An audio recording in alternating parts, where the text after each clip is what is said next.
Welcome, everybody. This is Scott here at Vegas Horse Pools.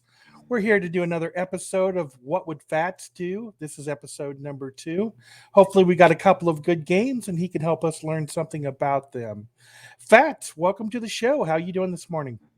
Okay, still trying to get over a cough, so if I cough a little bit, that you'll have to forgive me. But you know, you can't. I can't call all these colleges all around the country and tell them to postpone their games just because I have a cough. So the show Hey, must go on. hey, I'd rather hear you with a cough than anybody else. I don't want to give a spoiler out to people watching, but there's kind of a spoiler on your screen if you're taking a look at what's highlighted. You want to talk about the minor card first before we talk to the main event? Let's talk about Utah and Baylor. What are you seeing in that game? Okay, well, there's an interest. This is an interesting game. This game's already taken a lot of money on the Utah side. It opened like 4.5, and it's been bet now as high as 8.5 at Sports 411. Circa's a solid 8. Um, but there's still some 7.5s out there. And as games like this go, there's only so far a game's going to move off of the opening line, and this is pretty much peaked out. And I've talked to some people that actually like the Baylor side, and I think there's going to be a regression back. And I'm recommending the plus 8.5. Let's put it this way: I would take plus 8.5 as a lead with Baylor at this point. I don't think it's going to go any higher, and if it does, it's only going to 9 or 9.5. Those aren't key numbers after 8.5, unless it went to 10. Then you're going to call it next week and say, "Fats, what the hell were you talking about?" But it's more likely that the game will go back to 7 and maybe even possibly 6.5. So I would take a lead if I was going to do anything with this 7.5, 8.5 out there. I would make a small play on Baylor at plus 8.5. So you don't believe the guys at S411? You don't like their 8.5 at Well, all? they're only good for 5,000 right now, so it's not like they're committed to that 8.5. I think they're just trying to test the market out and see if they're going to get any buyback. I mean, there is, I think, an injury situation with the Utah quarterback, even though they won with the backup quarterback last week. So I think they're just kind of testing the market out to see if anybody's going to bite. If anybody's going to bite on the 8.5, but I would take a nibble at that. Okay, and what you're hanging your hat on is this line right here. Max bet at Penny's only 1,500. The Chris number, the S41 number is 5,000, and our friends at Circa is at 10,000. So you're putting the stock then at the S411 number. That's where you want to be. Well, Right here. what I'm saying is that I think this game it's moved 4 points from the opener, and I think there's going to be a regression. I don't think this game is going to paint at 8.5. So, if anything, seeing 8.5 and 7.5, even though the move was on Utah, I wouldn't jump in at 7.5 or 7 minus 20. I think I would take a taste on the other side and root for regression. And I've talked to some people that kind of leaned at the dog too. So, it could be a case where the line's been driven up. I'm not sure exactly. I don't have, that much of a crystal ball, but that's my feel on this game. So that's what I would do. Okay, that makes perfect sense. Let's take a look. Let's take a look here at the main event then. If you're ready to talk about the most important game on the college football schedule this weekend, that's when Yes. Nebraska is traveling to Colorado. And we probably, I've been getting all kinds of messages that we need to rename the show from What Would Fats Do to the Nebraska Cornhusker half hour. So we'll have to talk about that later on. But why don't you talk a little bit about Well, this no, game? what we would rename it to is, instead of what would Fats do, we would have to rename it what should Scott not do. I love the Huskers. I can't go against my team. So here's a very interesting game. You've got Nebraska, which was a 7-point underdog week 1 against Minnesota. They played them close. They lost by 3. Now you have Colorado that was a 21-point underdog that beat TCU outright. So the question is, I mean, Nebraska fell within the realm of what their line was. But the question becomes, what do you make Colorado the next week at home against Nebraska? Now, the first thing anyone going to look at for this game would be, well, let's see what the power ratings would have made the game before both games were played. And before both games were played, Nebraska would have been about a 6.5 point favorite at Colorado. Well, after Colorado went into TCU and beat them, and their quarterback threw for 500 yards, including 100 yards to 4 different players, there definitely needs to be an adjustment on Colorado. Now, another factor is, and this is a golden rule of sports betting, is that when you watch a game on TV, no matter how good a team looks on TV one week, they're not really that good. And no matter how bad a team looks on TV one week, they're not really that bad. But you also have situations that occur, and this was discussed in the panel discussions at Bet Bash and even commented on by Billy Walters, and that is sometimes you have a team that's so bad or so good that the handicappers can't adjust the power ratings fast enough to get up to the true talent of the team. And Billy Walters says, the first time that happens, he bets the game fine.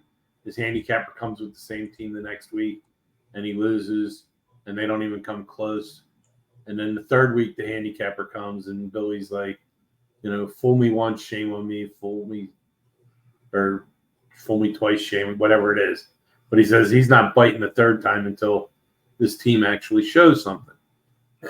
And I can go back to, in my experience with Billy Walters, there was one day where I was at his house and one of his handicappers called up and wanted to bet one of those teams that your perennial teams that's getting like 4 or 5 touchdowns every week.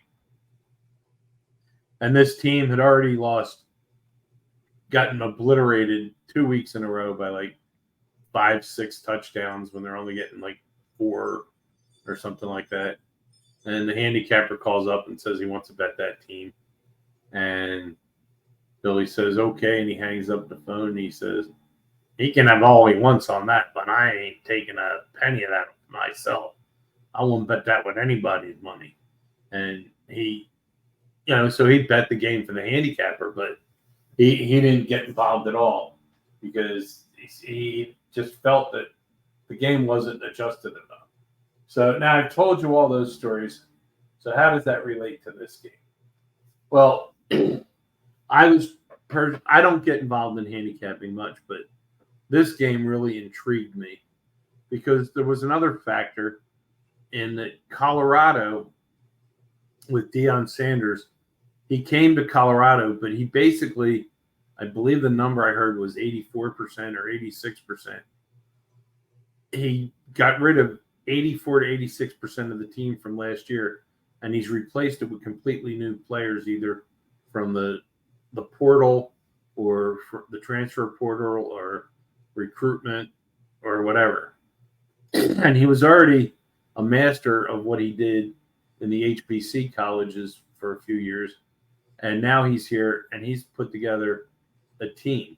Now, in my opinion, and this is just my opinion, because of the turnover of 86% of the team, there is no accurate power rating they could have on that team until they've seen them play a few times. And the power rating that was used for the first game and which would be the power rating most people would have to adjust for the second game, would be more conducive to the way Colorado was last year and not the way they are this year. So on Sunday, I was kind of eyeing this game, and FanDuel had it 1.5 early, and I thought that was cheap because I thought they should be a bigger favorite. So I laid 1.5 on Colorado. And then in waiting for Circa to come up, Circa opened the game 5. But the game has since been bet back down to 3. So the situation on this game is as follows. The public is 90 to 95% on Colorado because the public, they see what they see and they bet what they see, and that's what they do.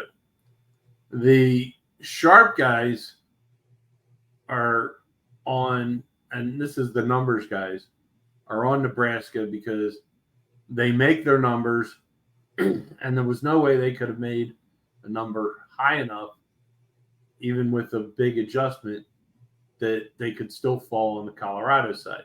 So they're forced to the dog side. So this is a case of the sharps versus the squares.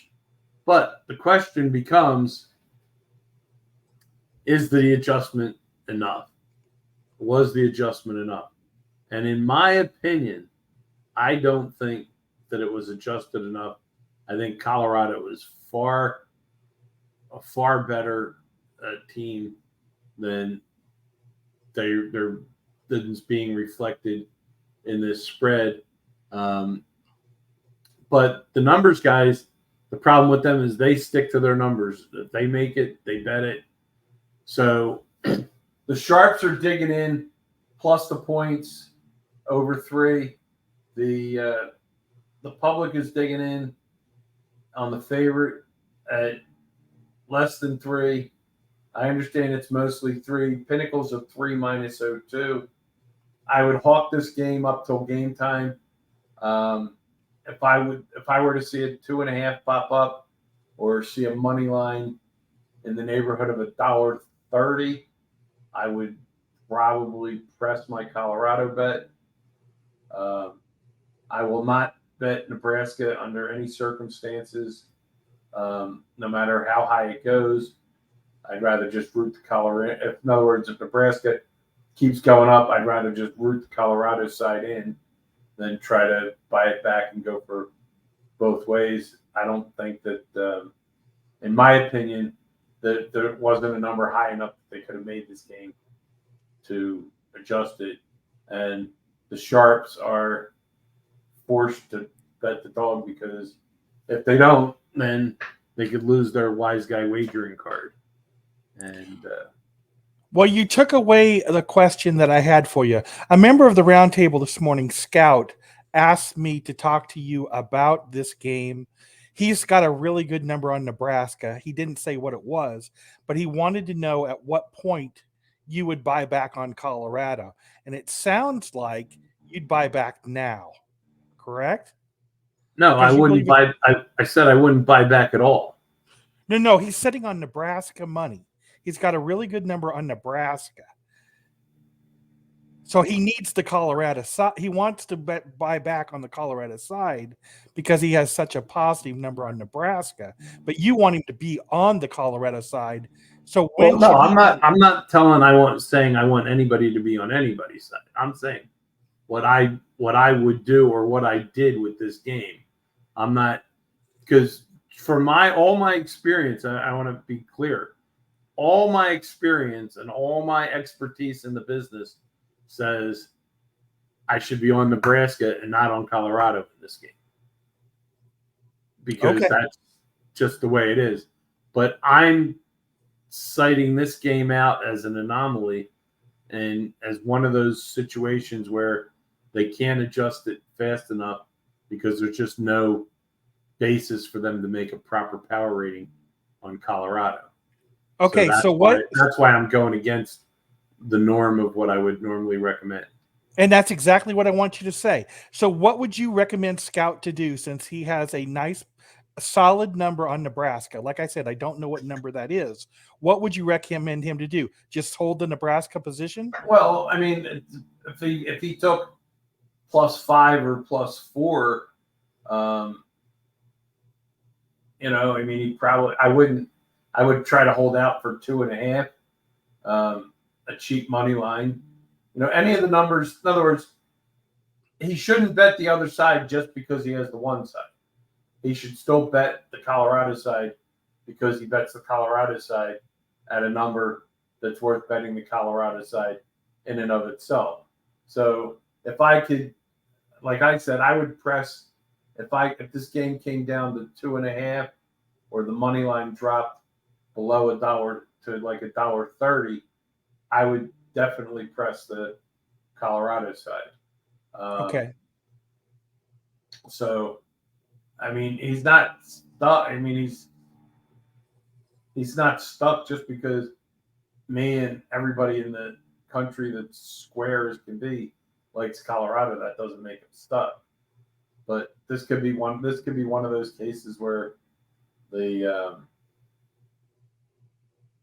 squares or the sharps might lose one to the public. But you got to remember, sharps versus public, should go 50-50 anyway. So it's not Very true. outrageous that the squares could come out on top in this one.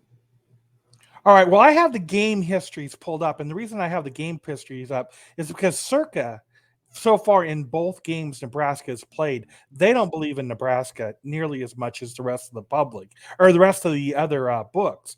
Because here's a perfect example. You have a 3 is where S411 opened. Circa opened as a 5. They did something very similar to last week. So there's a reason that Jeff Benson and the guys at Circa don't believe in Nebraska. And Well, you and I had a very nice discussion after the Nebraska loss. And I was expecting the Nebraska number, or the Colorado, to be favored by just a little over a touchdown. And I was a little bit surprised it was as low as it was. You expected Colorado to be even higher. I really but thought. that was before I looked up what the line would have been had No, I neither understand. team played. No, I understand. It was early. It was early analysis, but I truly believe Nebraska was going to win this ball game fairly easy until we saw what happened last week, and I would struggle this week to play Nebraska at all, at any I'll give you price. another tidbit on this game. On Players Talk Radio, which is on Twitter Space, sponsored by or run by Nomadic AP and HBK, had Jeffrey Benson on as their guest last night. They go every Wednesday night at, I think, 7 o'clock Pacific time. And Jeffrey Benson, when I came on late, but I came on at the very end and they were talking about this game. And Jeffrey Benson said he thought he was real proud of himself putting that 5 up there. And then they all went and bought it back on him. But he said he laid 2.5 himself on the game earlier in the day. Yeah, Jeff's pretty Before sharp they about that posted their stuff. numbers. Yeah. Okay. That makes perfect sense then. So is there anything else that wait a minute. We just got a question that came in on Twitter. Let me get this one in here. You're not prepared for this one, but let's just do it on the fly. Off the Turf just sent us a message, and he has requested, how do I calculate how much a point or a goal is worth? I need a value when I bet, but I need to beat the VIG as well. Thanks. Fats, can you help out Off the Turf? We're talking about in like football. He must be talking about college football because that's all we're doing. At least today. On the number 7 in pro or college, if you can buy the half a point and only lay an extra 10 cents, you're safe, in my opinion. On the 3 in college, you want to lay $1.20 and on and off the 3. And then the pros up to a quarter. There is value laying up to 30, but it's if you really shop it, usually you can, find something better. So if you lock in it, only an extra 15 cents for getting on and off the 3 and the pros, you're okay. And there's nothing wrong with taking 10, buying to the 10 and the 14 and the pros as well. Okay, most of the really sharp guys tell me the way they figure out the value of a point is they go to Pinnacle and they change it to the alternate lines, which you can see on Spankodds if you just go into columns, bookies, and you take a look at Pinnacle. Pinnacle has extra lines. The alt 1 through 4 is an easy way to pull those up, and you can see what the extra point or half point that Pinnacle is charging you. That's what most people tell me. That's a good reference to use if you're trying to make a decision. In other words, if Pinnacle says mine at plus 7.5, with them you'd have to lay $1.32, and you can lay $1.22. Well, then you're probably okay. As long as if you can beat Pinnacle's juice by 10 to 15 cents with where you're betting it on what their move box is, then you're probably in good shape.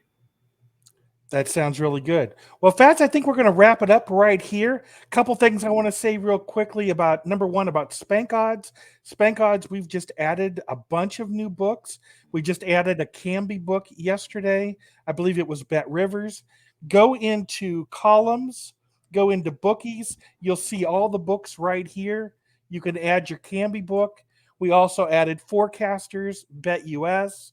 If you have any questions about that, you can send me a message at Spankodds, send me a DM, and I'll help you with Forecasters or Bet US or whatever question you have about a book. Next thing, the most important thing is it's almost time. It's almost 10 a.m. Pacific time here on Thursday. Circa will be releasing their contest numbers. If you're a subscriber to VHP Proxy, please make sure you get your picks in by 7 p.m. Pacific time on Friday so I can get all your picks in. Fats, you have any closing comments? You want to run us out here? No, I think, but I would say if you good luck getting your picks in every week if you didn't sign up for Vegas Horse Pools to do your proxy service. That's all I can tell you. Well, I appreciate that. Are you going to be on any Twitter Spaces? You got any Twitter Spaces planned? I don't have anything planned. We did a fantasy football draft last night, which was fun. And all the people drafting were in the space and razzing each other as we drafted. So, well, I'm sure that was fun last night. And then, I'm sure that was a good time. Yeah, and then Nomadic, who does the Players Talk Radio, was in the draft, and they go on at 10 Eastern, and our draft started at 9, and he was complaining that he had to push his show back a half an hour to accommodate the draft because the draft was still going to be going, and we got done the draft like 20 after 10, so he got done in time. All right, I think we're gonna call it quits right here. I'm seeing some movement on the NFL I want to take a look at. And Fats, I'm going to try and talk you into doing an NFL game if I find a good one, maybe on Friday afternoon. But we'll go ahead and sign out for now. And I want to just thank everybody for listening, and make sure that you follow Fats at real_Fats. Thank you for your time. Okay.